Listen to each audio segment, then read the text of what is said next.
So I was just down here at Cabarita Beach, northern New South Wales, and it came to me thinking about, talking with potential sellers and how much they want to sell their business for. And unfortunately, we do get a lot of sellers that have unrealistic expectations and they want to put too high a price on their business that just doesn't match the market.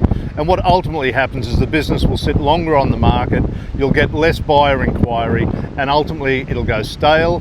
And lastly, you'll probably end up discounting it to sell it down the track anyway. So there's no point in overpricing your business when putting it on the market.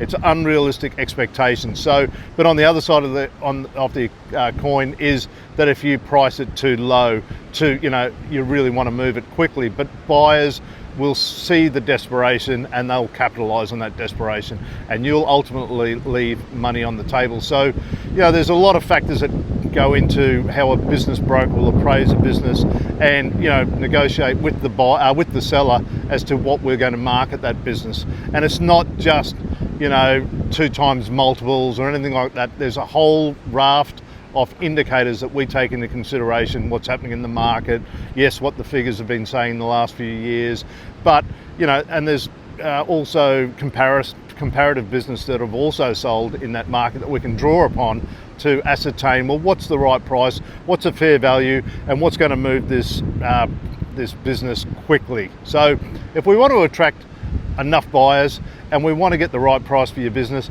yes, you leave a little bit of wriggle room, but it's always important to land on a price that's going to, wake the market up. They're going to make inquiries, and that's going to get the conversation started. So if you're selling your business, let us help you get the price right so it sells quickly, doesn't sit on the market and go stale, and you don't sell it too low, leaving money on the table.